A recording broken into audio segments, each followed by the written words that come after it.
Welcome back to my channel. This is Megan from the Tiny Moose, and today I'm going to be sharing with you some of my resources that I got at the Goodwill. I like to do some thrift book shopping. Today I'm going to share with you how I thrift for books, what I'm looking for when I'm thrifting, and the best time to go thrifting. There are 3 thrift stores where I live that I like to go.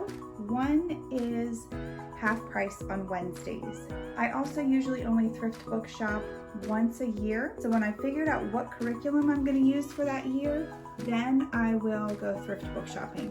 So I'm just going to show you a couple things here. These are morning basket resources. These I would generally just keep in my morning basket and also use as reference. A lot of times when I'm thrift book shopping, I will look books up on Amazon to see what the price is, to see what the reviews are. Another thing that I like to do, since my son is starting his tot school, since we're starting tot school with my son, I have picked up a couple resources for him, ship shapes and trucks, and we'll talk about shapes and colors. If you would like to purchase our tot school curriculum, you can get that on thetinymoose.com. It includes the uppercase and lowercase alphabet, numbers 1 through 10, shapes and colors. So when I am shopping for thrift books, I shop very specifically. I don't just go in and purchase whatever. I have a list in my phone, in my notes, of what books I have. Like, we have some of the books in the Magic Treehouse series, and we are using a curriculum that requires these books. Now, I can get these for free on my library website, but sometimes if we're traveling, it's nice to have books on hand. I'm not a big library person just because I'm not great at returning my books. That's just, I know how I am, and I'm not gonna return them. And what I would spend in library fees, I might as well just buy books, especially because the ones I usually buy are 99 cents to $1.99. So this is the Magic Treehouse series. We are using some curriculum that has this as the spine. So I found one of these. So when I go, I'm very specific about what I'm getting. A lot of times I'll sit on the floor of the Goodwill. Yes, I know it's probably really gross, but I sit there and I just go through every single book that I'm picking out. Like I said, I have a list in my phone of like the series that I'm looking for, the ones I already have, and then I can purchase the ones that I'm missing. So I also know what books that my family enjoys. Like, we really enjoy the Let's Read and Find Out series of books. I'll keep a list of these books that I know that we have and ones that we don't, and I'll just keep adding to our library. A lot of times, even if it is a duplicate, I'll get it because I know that there's somebody that might want it. So a lot of times when I am looking for books, I look for books that are Newbery and Caldecott Medal winners, and I like to add these to our library as well. And like I said, I'll go on Amazon and see how much these cost, and even though they're Newbery and Caldecott winners, I always just check the reviews anyway, and I do flip through and read a little bit of the book. Like, is this something that we would actually want to read? And it is.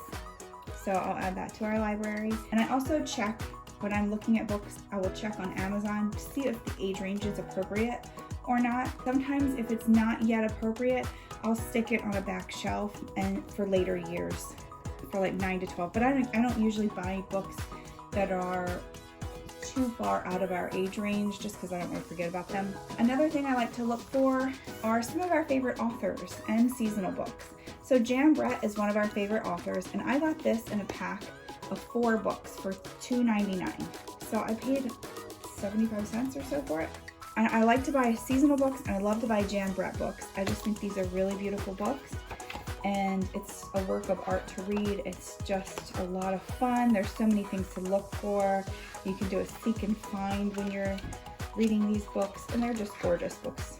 So we do like to add these to our personal family library. Now, when I am thrift book shopping, I tend to thrift book shop in the beginning of the year. A lot of times because people have cleaned out for the spring and the summer, and there's a lot of books to choose from. I also like to shop in the beginning of the year because that is when I am creating my curriculum for the year. So this was not at the library.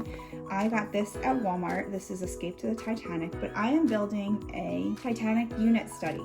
So since I know what curriculum we're going to be working on that year, what unit studies we're going to be working on, a lot of times I will find books that go along with the unit studies that we're working on. Since we are building a Titanic unit study, I was able to find Polar, the Titanic bear, and this is a true story about a bear from the Titanic.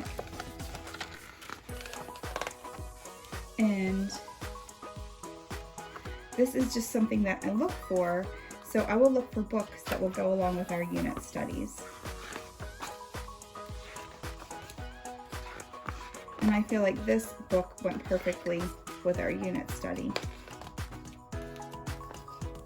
So I got that, and I'm going to start building our Titanic unit study. Now again, not all these books came from the library. This one here did. This is The Jolly Postman and Other People's Letters. Since Nora's going into the 2nd grade this year, we're working on letter writing. And she has a pen pal, so we are going to be working on letter writing.